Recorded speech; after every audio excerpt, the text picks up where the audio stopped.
Welcome to the third episode of Mol Belgie Season 7 recaps from Reality TV Warriors. My name is Michael Harmstone, and joining me as always is the Canadian who has an extensive collection of what Gilles would call interesting films, Logan Saunders. Good morning. Good morning, best friend. Nothing to brighten up your morning more than me making jokes that you have an extensive porn collection. Yeah, I actually didn't see that one coming. No pun intended. And I like to start every podcast with one simple question. Where in the world is Logan Saunders? This time I'm in Kota Kinabalu, Malaysia. Actually, this is my final day here, and then tomorrow I head off to Singapore. And Logan is despairing of this chat because he knows the next question. Have you spent your week?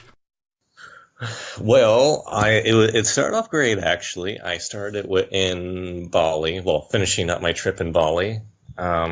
I was up at 2 a.m., I think, to catch the two flights to get to Kota Kinabalu, because they don't do direct flights to KK anymore. You have to go through Singapore. So technically, I've already been through Singapore, just through the airport.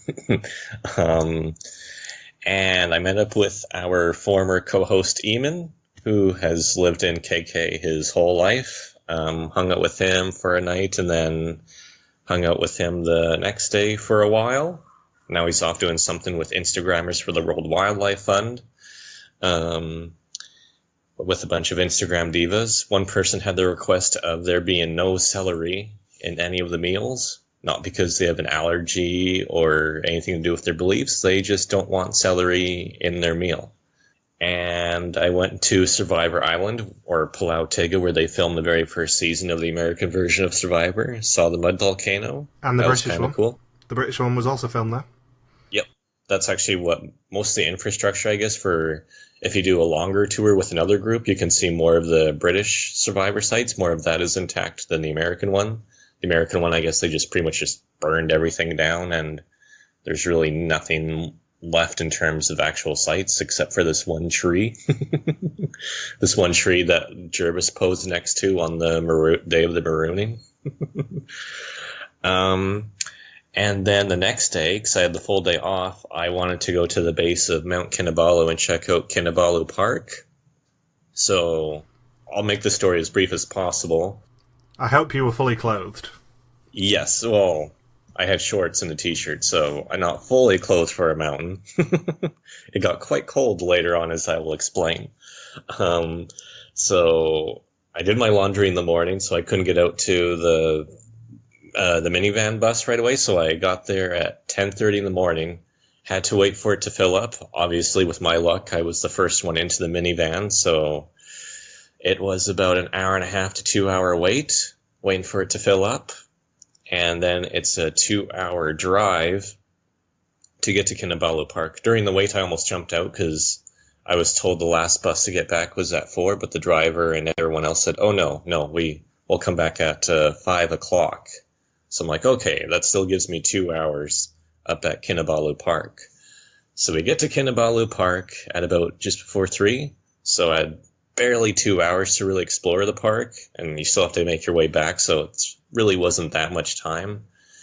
Kind of wish I waited till the next day. So I get back to the meeting point, and there's no confusion where the meeting point was. It was made very clear by the driver. Confirmed it with him 3 or 4 times, both verbally and with putting 5 fingers on our hands. And 4:45 rolls around, there's no sign of the driver. 5 p.m. rolls around, no sign. 5:30, no sign of him at all. Like, there's no confusion where he would be. Like, this is a really small area for the parking lot. There's no, like, oh, I was over on that side or anything like that. And then I contacted my hostel, be like, I'm kind of stranded up here. Is there any way to get back down for relatively cheap or an alternative bus? And they're like, no, the best we can do is send up a taxi driver, and they're going to charge a little over the equivalent, about $70 Canadian, just under that, because it's still a 2 hour, for them it'd be like a 4 hour drive, as opposed to the $3 to take the bus one way, for a total of $6 if you take it each way. And 6 o'clock rolls around, there's still no sign of my driver, and then 6:30, I'm like, damn it, he's not coming. Because I think I was the only one from the bus that needed to get back into town. I think everyone else was staying overnight or going off to Sandakan or wherever. So I'm like, I bet you he didn't come back just because he didn't think it was worth his while. And then I go to a restaurant, and then there's the hostel told me to go to a hotel because apparently buses still run late to get back to KK. So I go over there, and they speak well, good enough English there. Like, there shouldn't have been any confusion about when the bus comes. And they're like, oh yeah, 8 o'clock, 8 o'clock. So I wait till 8 o'clock, or 10 to 8. I go out to wait for the bus. I wait till 9 o'clock, and I'm like, this bus isn't coming either. And a bunch of people who were wondering why I was waiting for a bus, they kept saying, oh, there's no buses that come this time of night. There's no way.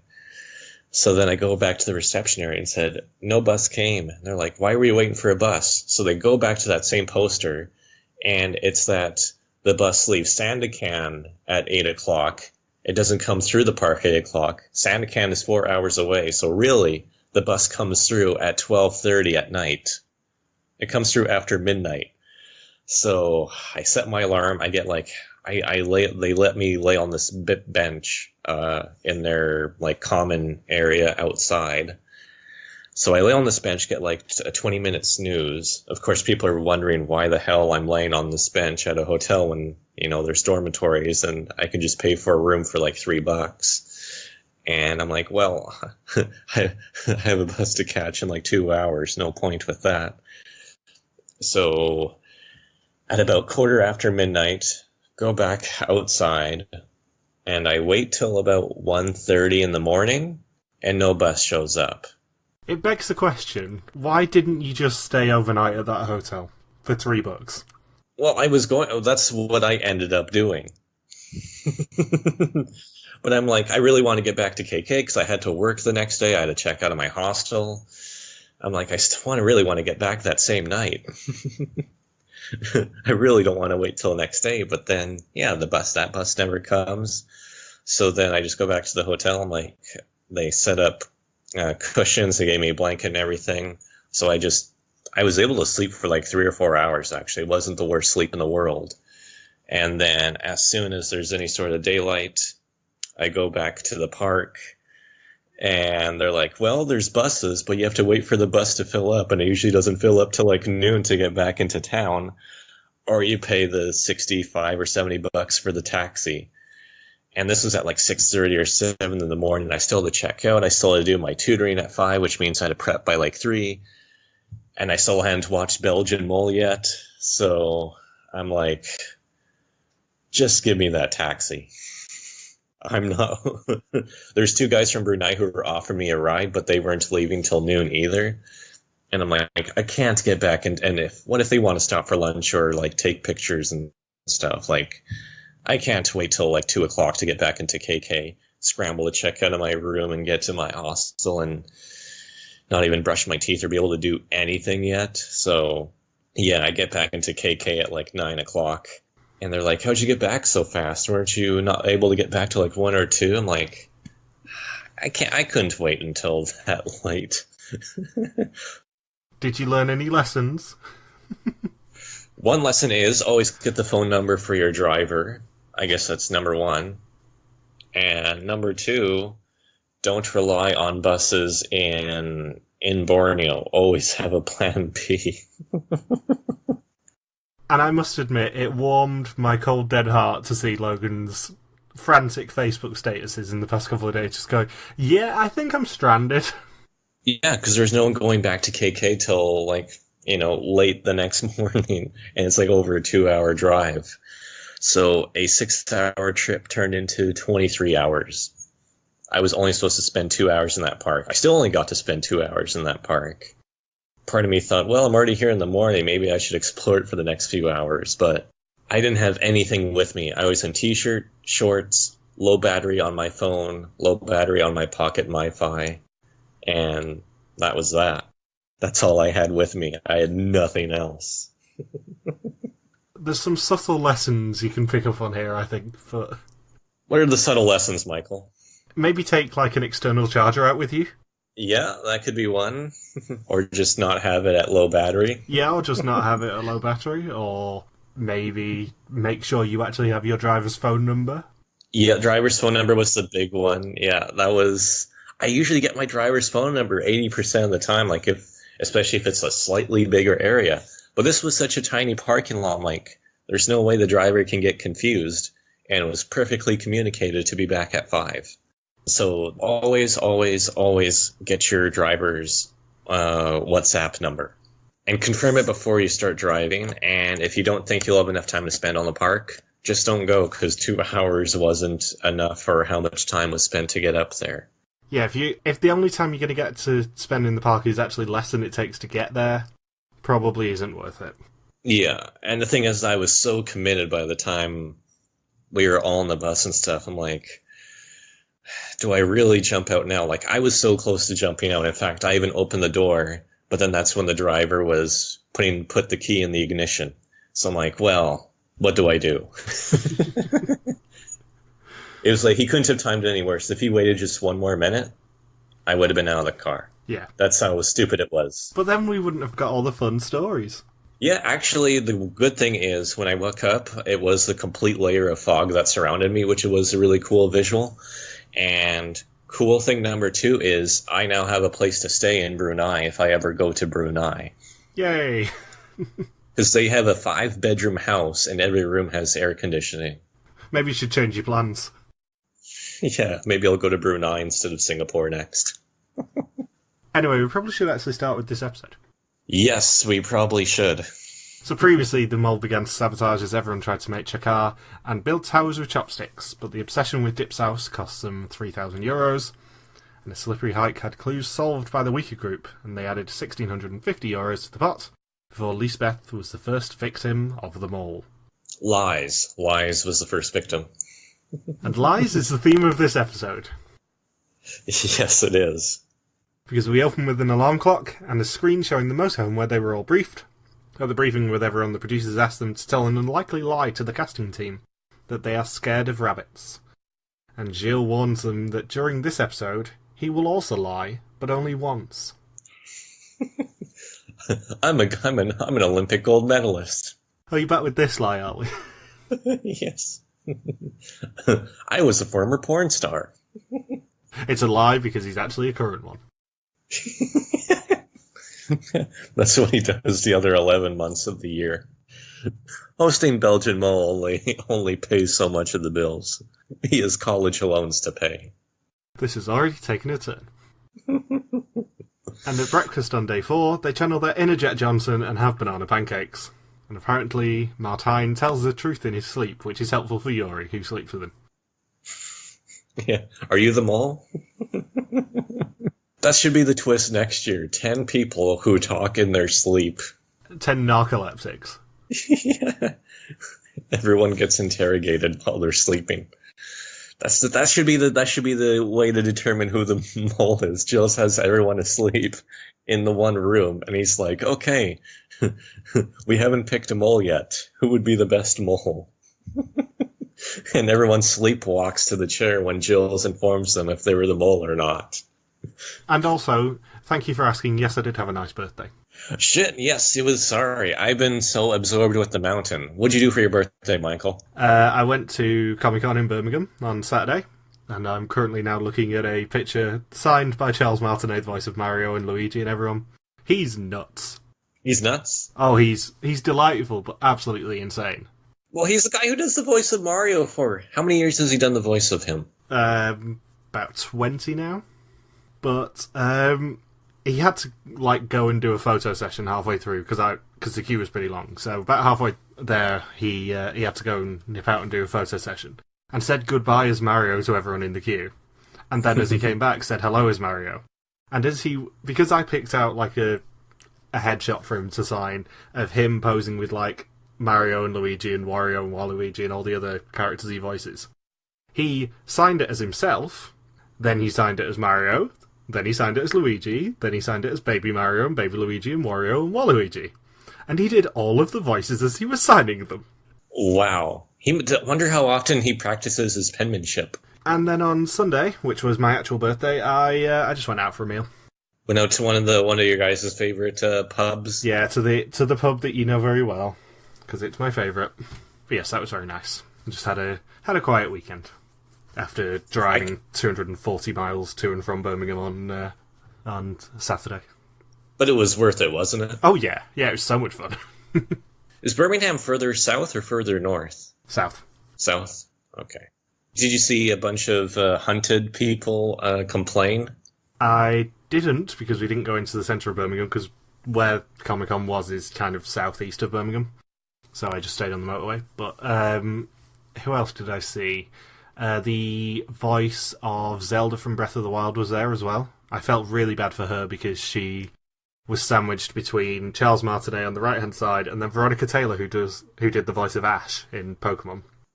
Right, the voice of Ash Ketchum. She was sandwiched between those two. She had basically no queue for the entire time that those two had about 50 people each. And Veronica Taylor seems very nice as well. I didn't end up meeting her, but instead of being behind the desk, she was like out the front talking to people, getting pictures with them. She seemed really nice and really friendly. How old would she be now? Oh, she's in her 50s, I think.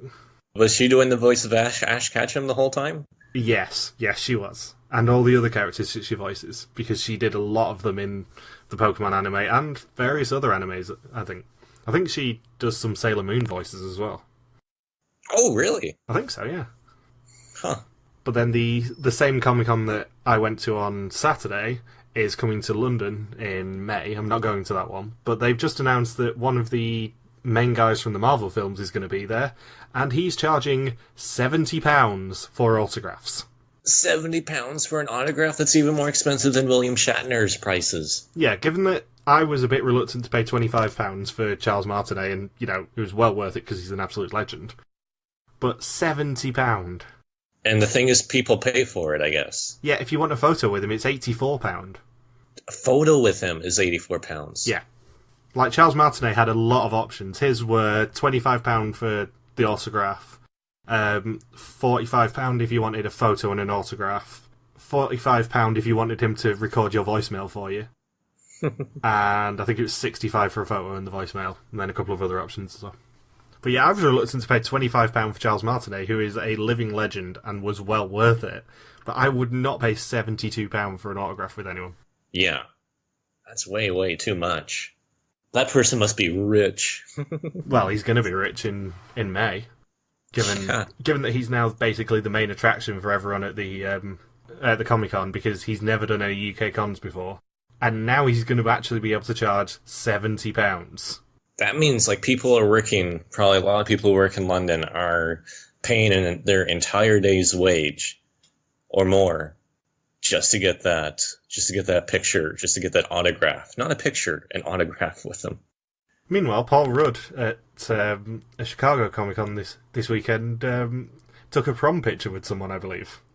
A prom picture with a guy who was dressed as Spider-Man. And it's wonderful. I have a feling that was cheaper than £70. No, we probably should get gone to Belgium more, really, given that we're on my fourth bullet point. Oh, yes. So, at breakfast, whilst everyone's eating their Jack Johnson-inspired banana pancakes, they spot that a rabbit has appeared overnight, at which point Sassy Gilles in voiceover says it's nothing to do with them. And rabbits seems to be the theme of this episode. Yeah, because he even mentions it at the execution. Yeah. And I've got some theories on why rabbits keep getting mentioned. Because nobody has the zodiac sign of being the year of the rabbit, but there's going to be some sort of tenuous link to rabbits with them all, surely. Does Vietnam even have rabbits? They must do if they're there. They didn't get all imported from Belgium? Or Denmark? So Gilles greets them by the river for their first challenge, and in this challenge, 3 strong contestants get the opportunity to be under the tutelage of Mr. Tim, and they choose Yuri, Bruno, and Bass. I really wish they would have picked, Ingrid, Kat, and Ava. You just want to see Ingrid have small children kick her in the stomach over and over and over again. Yeah, just on a repeated loop. She would not have been able to defend that ball. No. And the other 6 will be sleeping in huts along the river and have to choose their roommates, who they will play with in this challenge. So it's Kat and Ava, Axel and Ingrid, and Elizabeth and Martine. And they have to row to the other side of the river to get the keys to their huts, a route of just over 4 kilometres. For each pair that makes it to the huts in under 2 hours, they get €1,000, and they can use a local rower for 2 stints of 20 minutes to help. but each time they use the rower, €250 is lost from their potential prize pot. And Gilles warns them that the first pair to return get a bed, the second pair get a mattress, and the last pair will spend the evening sleeping on the ground. There were so many layers to this challenge. This might be one of the most layered challenges ever. This hurt my head to try and type down and make it simple. I know how Brindles feels when he's trying to do his challenge guides. And he used to do it without subtitles. Yeah. Like, the layers to this challenge, especially when that is just actually the first bit of the challenge. When they get to the turnaround point, they then find out that they're going to be sleeping with an animal of some description, so then have to decide which animal they want. Plus, on the way there, they can also fill up tubes of peanuts to earn up to €3,000 in addition. Juggle these balls for... Oh, no, they already did juggling. Walk through a maze blindfolded for an extra €1,000. Do Gilles' laundry for another €500. They got to grab the rabbits that are waiting at one side for them. Successfully complete the first step of a knitting course for another €500. So what would you have done if you were in one of these boats? Would you have used your rower immediately, or would you have saved it? Am I the mole or am I not the mole? If you were you, say you're a contestant. If I was a contestant, do I know about all the choices that are going to be along the way? No, so you don't know anything about the peanuts and you don't know anything about the animals yet. Yeah, I would wait till towards the end to use the rower as much as possible. Because then people would be overconfident with their leads with their current rowers, and then I can just keep using my rower towards the end. And also, you might be tired. Yeah, and then you're more and more tired being out in the humid heat of Vietnam, too. And Kat and Ava and Ingrid and Axel both use their rowers immediately, and they can earn extra money by peeling peanuts if one pair chooses to fill a tube up to a line. The first tube is worth €500, the second tube is worth 1,000, and the last €1,500. And Kat says that she would rather do the large tube because she'd rather have the bed than the money. Spoken like a true mole, Kat. Spoken like a true mole. Yes. And Elizabeth and Martine are way behind and use the rower pretty slowly compared to the other two pairs. It's kind of cruel because people were thinking they were sabotaging a bit more because Martine just was furious how often everyone else was using their rowers, and then they justified not peeling the peanuts because of how quote-unquote selfish the other two pairs were, even though eventually the other two pairs were the only ones who tried to peel the peanuts. And once they get to the turnaround point, they do have to choose either a reptile, an arthropod, or a mammal to spend the evening with, and they only earn the cash if they spend the night in the room with the animal. And what would you have picked? That's a tough one. I don't know what I would have done in the moment. I don't think I would have picked the reptile. Yeah, because I'm thinking, like, I've been sleeping in rooms with, like, who knows what on the on the ceiling, so bugs and stuff don't really faze me at this point. I mean, I've been in Southeast Asia for how long now? How long bay now? And the thing that would worry about me about a mammal is it could be like a super friendly dog that doesn't let you sleep the whole night. But that would be a very pleasant way to spend the evening on the mole, wouldn't it? If you get just a very hyper border collie saying hello to you all evening. There's worse ways to spend the night. That's true. But what if I really wanted to sleep, though? And there's this collie that keeps barking at every little noise, and it's just running back and forth around the room and starts jumping on us and stuff. Depends how well trained it was, because most border collies would be very well trained and therefore actually listen to the commands of, please let me sleep. Well, you'd have to command it Vietnamese. You just have to learn the Vietnamese for please let me sleep and it'll work. I'm thinking more of like, because I've stopped babysitting my sister's dog because that dog is a Shih Tzu and it just barks non-stop. Like, it can bark for hours and hours. It lives up to the first syllable of its name. Yes, exact opposite. How ironic. But yeah, like, if it's a dog like that, then there's no way I'd be picking mammal. Like, if they said, the mammal is your sister's dog, Logan, I'd be like, give me the reptile. Give me literally anything else. Yes. Otherwise, there's no way to sleep tonight in that room. So by process of elimination, you would have chosen the insect then? Yes, I think that's what I would have chosen. I think it also depends on whether you're sleeping in a bed or not. Because if you're sleeping in a bed, it's moot which one you pick. If you're sleeping on the floor, it definitely is very changeable, because you wouldn't want to sleep on the floor with a snake around you or a spider around you. So therefore you have to pick the mammal. Yeah, we see footage of somebody being constricted by a snake. Well, you don't want to wake up with something sat on your face, do you? Not unless you're into that sort of thing. Yeah, not unless you're Jamie. Oh, I should have known that was coming to now. Oh, B is the mole. But yeah, like if you're on the floor, true, then that snake is way, way scarier. Yeah, you just don't want to wake up at 3 a.m. with like a snake crawling all over you or a spider crawling all over you, even though they obviously won't be dangerous. Yeah, you just see production staff just watch somebody get bitten by a poisonous spider or just wrapped by a snake. I can't breathe. However, if you're on the floor and a pig is sat on you, maybe you've got a bit of a bigger issue. Yeah. I like how what ended up being the biggest adversary of all for one of the teams is your partner. The partner was worse than the snake, it was worse than the pig, and it was worse than the gigantic tarantula. Well, Gilles did tell them to pick their roommate carefully. Number 4 on that thing, it should have been 4 choices. Number 4 is Axel. Axel F-boy. Axel or a gigantic tarantula? I'll take the gigantic poisonous tarantula. Some women dream of spending the evening with a pilot. Ingrid is not one of them anymore. No, she will never be in the cockpit again.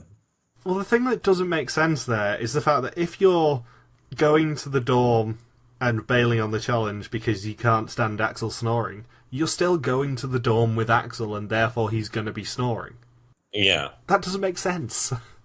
Maybe she didn't think he was a very loud snorer. And I know that a lot of people started suspecting Ingrid this week because of this sort of stuff. I still don't think she's the mole, but there's a lot of stuff she's done this week where you go, really? Why? Yeah. She couldn't put up with snoring for one night. And Kat and Ava are the first to reach the turning point, and they collect their peanuts and choose the insect. And Ingrid and Axel reach it second and choose the mammal, leaving just the reptile for Martine and Elizabeth. And both pairs choose to skip the €1,500 tube, and Ava and Kat choose to do the €1,000 tube, and Ingrid and Axel the 500 one. And at this point, Yuri, Bruno and Bass arrive at Mr. Tim's temple, and he tells them to sit down and they'll stay with him at the temple where he will teach them about Vietnamese culture and martial arts. That would have been my dream. That would have been my dream task, to be at that temple. This is so cool. V's them all. Didn't use Colombian culture. Belgium definitely does. I was sat watching this episode last night just going, oh my god, this is the coolest thing ever. Like, I'm not into martial arts whatsoever, but wow at this experience for them. People would pay thousands of dollars to have an experience like that. Yeah, this is genuinely one of the coolest things that they could have possibly done in Vietnam. And these three guys get to be so lucky and actually do it. It pays to be a strong white male, I guess. And they first have to grab their room key.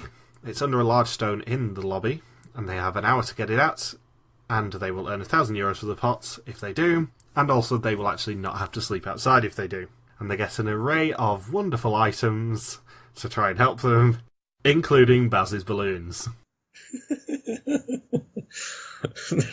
I just love how they just stare at the balloons like, what the hell do we do with this? It's an obvious red herring.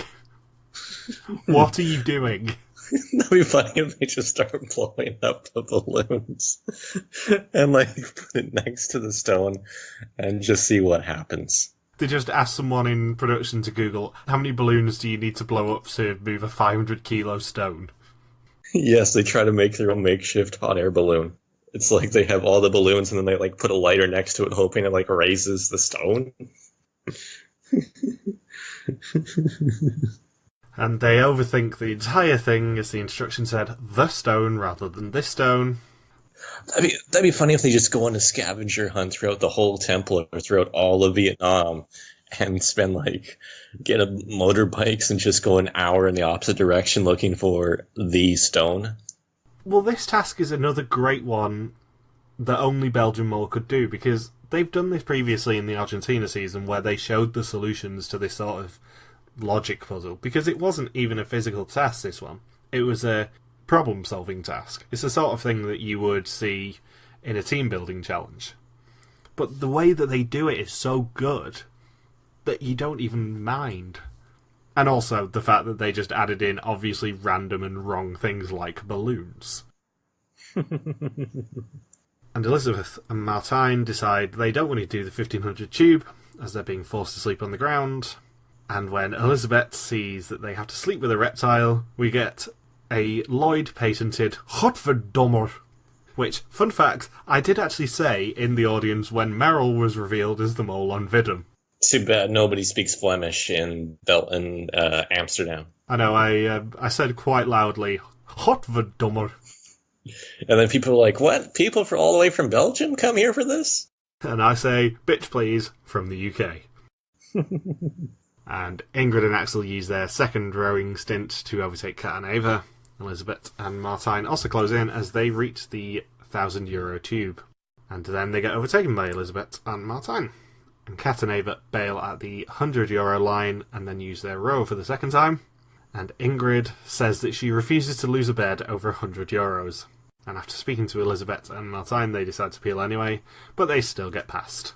They did lose a bed over €100. And a mattress. And they also leave at €100 and are still in second. And then Bass works out the solution, but nobody listens to him, as he suggests putting the 4 beams around the stone and tying them. And Gilles just saying in a voiceover that this is the right tactic. And then Mr. Tim comes out with some beer and a hint in a bottle opener. And they solve the hint and get the key to win a bed for the night and €1,000 for the pot. Boss was not suspicious at all this episode. He is off my suspect list. Yeah, he was obviously a contestant this week. Famous last words, I know. Because he succeeded at everything. And he explains to them that the next day they will face a tougher challenge and must learn Vo Việt Nam, a Vietnamese martial art. And then we just get a wonderful montage of Mr. Tim's assistant beating the shit out of people. Mr. Swan? Yeah, Mr. Swan. Just beating up Bass and picking on him relentlessly, and it's delightful. He even knocks him down to the ground. Even as a hip toss. And then we head back to the river, where Axel F-Boy struggles to row now they can't use their rower again, and he gets a blister, bless him. And Kat and Ava catch up to them and lie to Ingrid about how long they've got left with their rower, putting Ingrid and Axel into last. And then Martine and Elizabeth claim the bed and can earn €500 if they stay all night. Kat and Ava can earn €600 and claim the mattress, and Ingrid and Axel F-Boy have to sleep on the floor for €600. And then everyone settles in for the night. Yeah, they're all settled. Peaceful sleep for everybody. Gilles comes on the TVs in the room and says that their rooms will go dark in 10 minutes, and once the candles in their room go out, their animals will enter. The animals will be unleashed. And he also says that they can choose if it's a big or a small animal, and if they choose a big one, they will see an interesting film an hour later. One of Gilles's collections. One of Gilles' special collection. And you know who else isn't on my suspect list at all? Elizabeth. When she wonders if crocodiles can jump, because she seriously thinks that they would unleash a crocodile into a hotel room. I know this is Belgian Mole, but there are still some lines that even they won't cross. Could you imagine? What? Like they're thinking of what the possibilities could be. One room has a crocodile, and another room has a zebra, or a giraffe as the mammal. I mean, seriously. And what would be the biggest, what's that word? Arthropod. Yeah, arthropod. What's the biggest one that you can think of? I'm not sure what they would have put in there, because it could only really be something like a spider. Like a mutated spider that's been injected with steroids. It's a reverse Spider-Man. It's A spider that's been bitten by a human. It's a spider that was bitten by Peter Parker. Yeah, it's a man spider rather than a Spider-Man. It doesn't shoot webs, it just goes into a newspaper office and takes pictures. And no one chooses a small animal because this is the Belgian mole equivalent of the Edge of Extinction twist. And Axel and Ingrid get a pig, and Elizabeth thinks that it's a horse.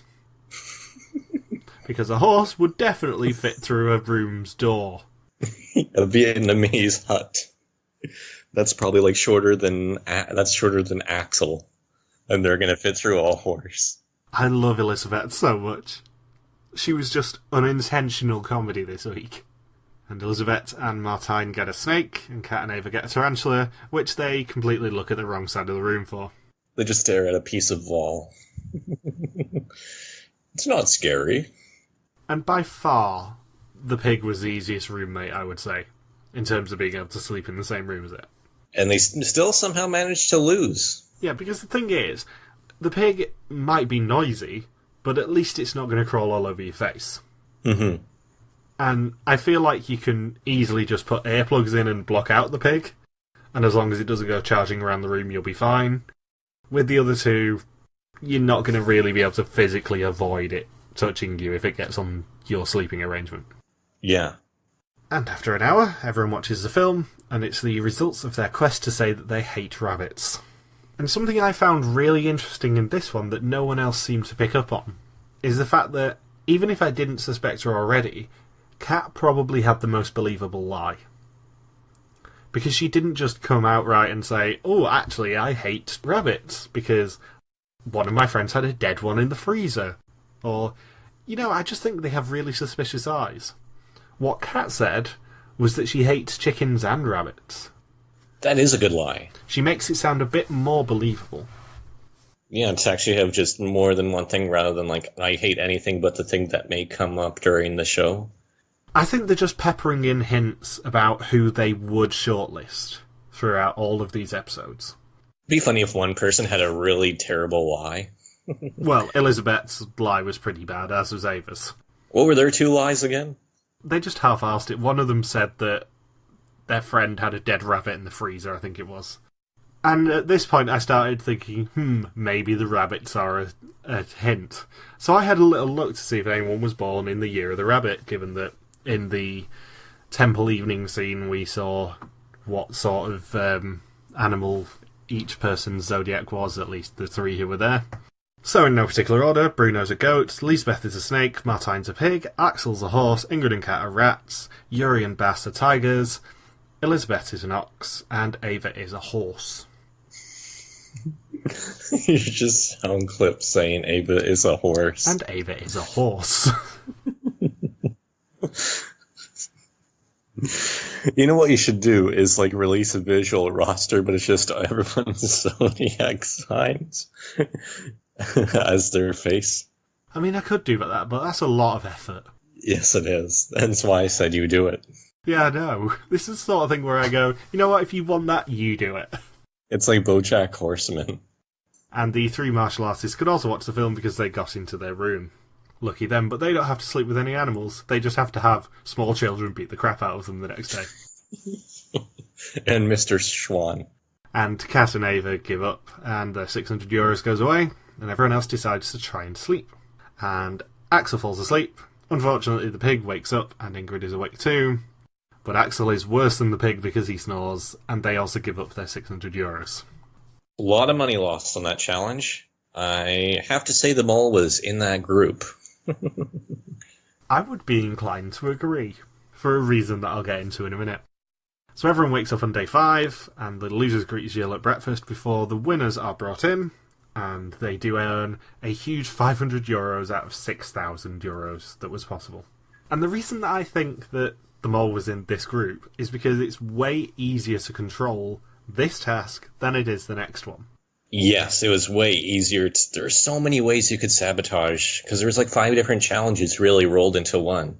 You could justify not doing the peanuts because you were last and you're upset everyone else was rowing, and pass it off as an emotional decision. You could just keep using your rowers to get ahead, making other people use their rowers to keep up with you, losing thousands of euros that way. You can only peel the peanuts to maybe 100 euros when you could have done more. And then say, oh, you're scared of whatever animal's thrown into the room with you, and then you earn 0. But the other fun part of this is the fact that actually this is a challenge where the mole can try and earn as much money as possible, because they know they will be able to lose it later.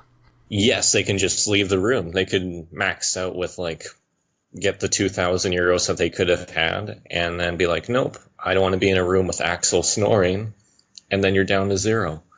And I'm calling this now, given that we know that the mole loves to operate in the dark, when we see the reveal scenes, there will probably be a night vision clip from this challenge of the mole making a face and being like, I'm not scared of a pig or a spider. Yes, that's a good point, because the other person can't see. I strongly predict that we are going to see some sort of cut footage from this challenge.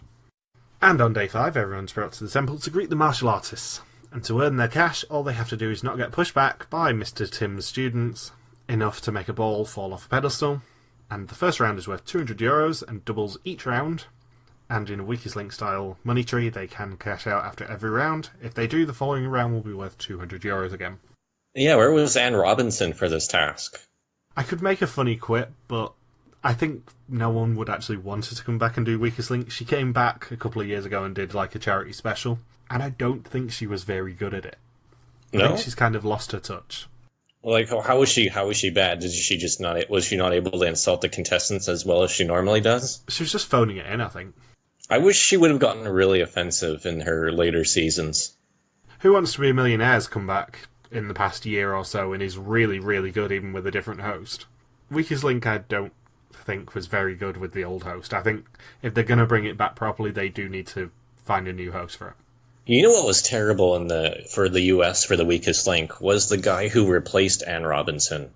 I don't even remember ever seeing any episodes without Anne Robinson from the US one. Yeah, they did 2 or 3. Damn it to Wikipedia. I gotta confirm it. Because it was on Game Show Network a lot with the new guy. The great thing is that every single country that adapted Weakest Link seemed to also try and find a local version of Anne Robinson. So it was always a slightly older woman with that weird red-coloured hair in that haircut.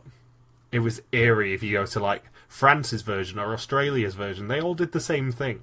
They all wanted their version of Anne? Yeah, like an Anne Robinson knockoff. Maybe she'll be cloned eventually, like how Barbara Streisand clones her dogs. Having said that, if Weakest Link ever came back in the UK, I would be all over that like a rash, because I always wanted to go on Weakest Link. Weakest Link and Millionaire are the only 2 quizzes that I would ever still go on, I think. That I haven't been on already. George Gray. George Gray was his name. Never heard of him. Yeah, they did 3 seasons with Anne Robinson for a total of 83 episodes, 10 of which went unaired. They didn't air 10 episodes of it. And then the George Gray guy did 2 seasons for a total of 324 episodes. Holy moly. Yes, so he did 4 times as many episodes as Anne. So that's when they were doing all the specials you would see on Family Feud and stuff, where it was Wrestlers Week or Survivor Week and Reality TV Stars Week. And yeah, he just was not good. Fun fact, he's now the announcer on Price is Right. George Gray? Yep. That's a step down.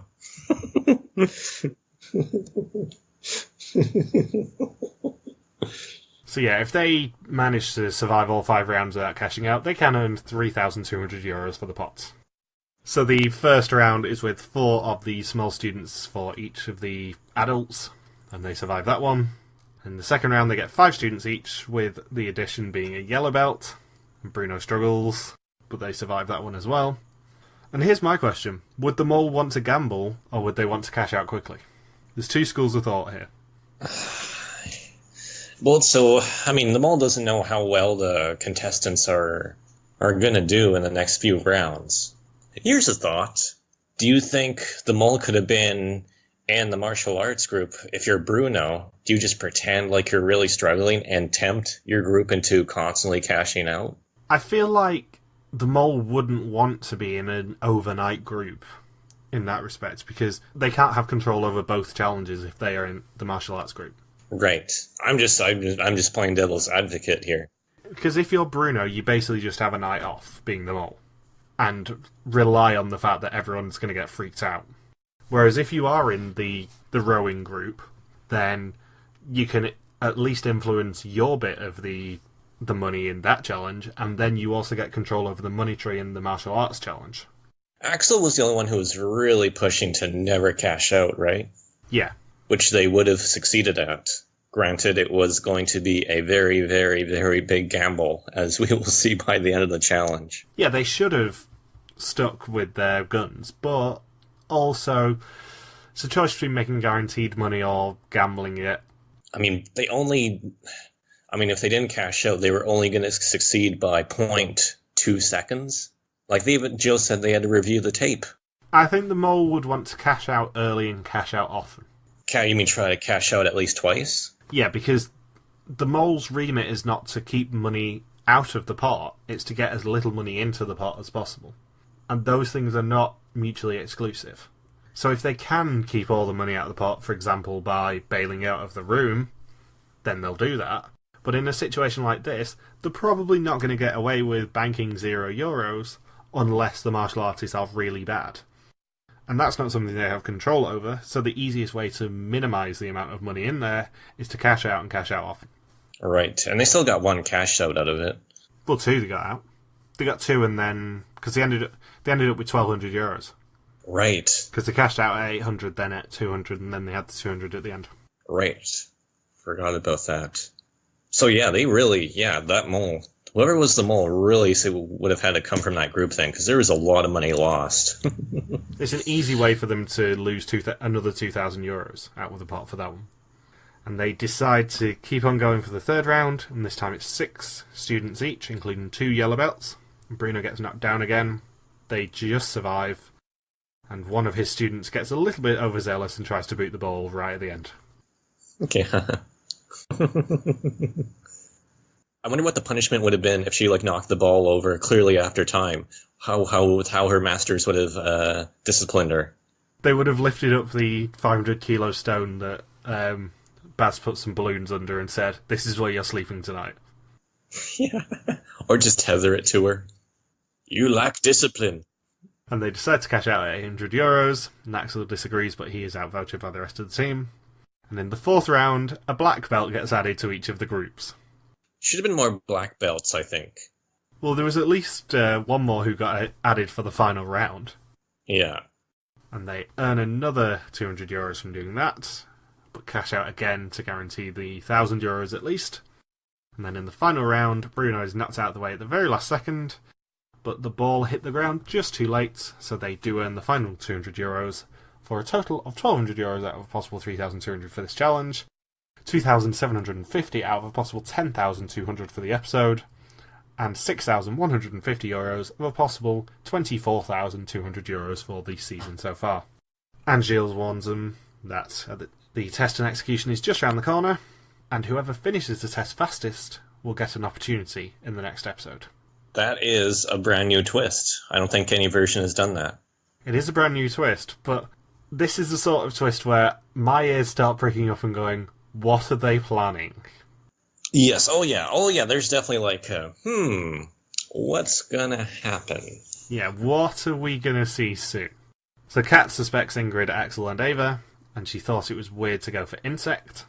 Ingrid suspects Martine and Elizabeth as they didn't take the sack of peanuts. Elizabeth doesn't suspect Martine as he didn't bail on the snake. Axel suspects Ingrid as she didn't mind a dog, cow or sheep. How she thought they were going to get a cow through the door, I don't know. But she did mind a pig and used that as an excuse to bail. And Yuri says that Bass tried to mislead with the stones. And Bass said that the film had lots of hints and he thinks that Ava is suspicious. And before typing in any names, Gilles says that they are hunting for the white rabbit amongst them, who is the mole. Well, they're all white, so can't rule anyone there. It's going to be something like someone's favourite book is Alice in Wonderland, or Alice's Curious Adventures in Wonderland. Yeah. Do we have the mole's library? I know we have the mole's playlist, but do they have a library too? Not that I know of, but the mole's playlist, I have not had a look at in the last few weeks. But they did, when I checked after week 1, have that wonderful version of Ready or Not from the ending of that episode. And it is now on Spotify, so I'm probably going to subscribe to it, given some of the choices are really good.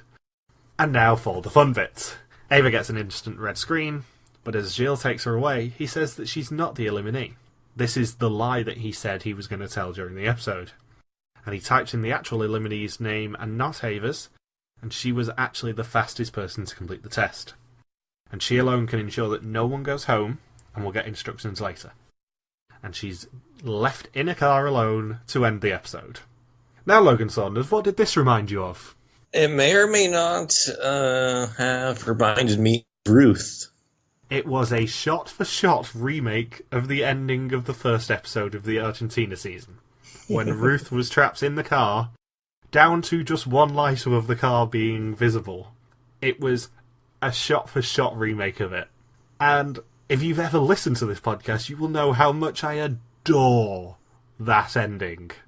It's my favourite ending of any Mole episode ever, because it's just so wonderfully vicious. Of going, you just got eliminated, we're going to leave you in a car in the middle of nowhere. Oh, by the way, there's a paint bomb. Poof. And the fact that we also mentioned this to Gilles last year has not gone unnoticed by me as well. The fact that Gilles blatantly taunted us in the first episode and now is just bringing back my favourite twist ever, but subverting it, is just delightful. And incredibly big-headed of me to say it, but it's still delightful. That is awesome that they brought back the paint bomb and they're completely fooling the contestants as to what the actual outcome is going to be. And I like the reaction shot for next week where everyone finds out, or when Ava says, actually, it's one of you guys that needs to be saved. And the best thing about this is the fact that the next time trailer is kind of about a minute long, maybe 90 seconds. Because it's just the first bit of the next challenge. So next time, the old Mole favourite, Paint Bomb, threatens to eliminate someone in the room, the rabbits return, and Ava looks legitimately scared at having to handle them, before she reveals the truth. So the first question, I guess, is who is actually going to be the one that needs to be saved? I'm going to guess Ingrid. I mean, Ingrid would fulfill the trope of the person who gets the car bomb, but the question is whether anyone's actually going to get eliminated because of this. If they're actually going to work together? Yeah. I don't know. Axel probably doesn't want to do it. Yeah, because the first bit of the next time trailer was everyone trying to decide whether they're actually going to play at all or whether they're just going to let Ava be sacrificed. So the question for the Mole in this sort of situation is whether there is money at stake or not. If there's money at stake, as there was in the Ruth game, it's not in the Mole's best interest to help much, unless the group is just not going to help at all. If it's literally just saving someone, as is unlikely, then it's in the Mole's best interest to cooperate and cooperate as much as is physically possible. Because there's more people to disguise their identity. Right. Also, will Ava get anything out of saving someone? For her? She could really toy with people in this challenge to try and get information. Yeah. If I was in Ava's situation, I would have to have some sort of incentive to help people. Yeah. Because if you save someone, there's going to be a double elimination at some point. And double eliminations are a struggle to get through. Yeah. You have to be really lucky to survive a double elimination. So there's got to be a pretty big incentive for her to help actually orchestrate a double elimination. Yeah. I have nothing to add. So, other than Ingrid, who do you think's vulnerable next week? Let's see. I feel like Bruno is probably going to get tired out. If that challenge was any indication. Do you blame him, given how he got the shit kicked out of him by 12-year-olds? You know what would have been great is for like the last round, they think, oh, it's all little kids, and then they bring out Mr. Shin or Mr. Schwan and Mr. Tim, and then they just start launching attacks. There's a surprise 6th round. You can quadruple the money in the pot. Bruno, I will personally put 10,000 euros into that pot if you could take a hint from Mr. Tim. And you will get a double exemption. You will be safe for the next 2 weeks. Okay, guys. It's launched like 20 feet. Boom! I just want to see Mr. Tim go, like, nuclear on him. Yeah. Yeah, he just quickly shaves off his white beard and just goes, ah! And who's on your suspect list? Oh god, there is so many suspicious things this week with the bigger group. It was really tough. Like, Martine and Elizabeth, they could have been sabotaging just by just using the emotional, oh, everyone else used their rowers, so we're not going to be helpful at all. But then they ended up earning 500, they were the only ones who earned any euros anyway. So maybe they're not the mole then. And then, who was the other group? Ingrid and Axel. Maybe Axel intentionally pretended to snore really loud to make Ingrid quit. I don't know if you can fake snore. But I think the most suspicion falls on Kat and Ava this week because they started out fast using the rowers. They didn't really peel that many peanuts when trying to get everyone to peel the peanuts. And they also left the room with an animal that's not really dangerous. It's just going to crawl around. The question for me is whether the mole would want to be in Ava's position. That's the thing, too. So are we just going all in on Kat then for like the third week in a row? I am, personally. But I'm not sure if the mole would want to single themselves out that early and get in the Ava position. Or maybe they know everyone will think that, and maybe they're super confident with their ability to deceive that they are going to take a chance like that. Because the problem is, if the mole is in Ava's position, then they're going to have to try and win the game regardless, to subvert any attention away from themselves. Yeah, that's a really good point. Whereas if they're in the larger group, then yeah, they're probably going to get a bit of paint on them, especially if they're sat next to the person who's going to get showered in red paint. But also, they can hide in the group a bit more. Especially early on, most moles don't want to be isolated. And especially when this is a mole who, by design, has not a lot of information. I'll tag along just for this week to say Kat is probably the most suspicious. And probably number two suspect. Let's see. I might go Martine as number 2 suspect. Because he could have influenced how other people ultimately play this challenge because of how over the top he was with, well, they did this, so I'm going to do this. Yeah, with Martine, the concern is whether it's a mole who's trying to just get as little as possible in the pot, or whether the mole's trying to get nothing in the pot. Yeah, because, he really did screw with the other 2 teams, too, by saying, well, you guys did this, I'm not going to help. It was very senile of him. And, let's see, number 3? Maybe we'll throw in Ingrid at number 3. Yeah, I think my top 3 are the same, but I would swap Ingrid and Martine.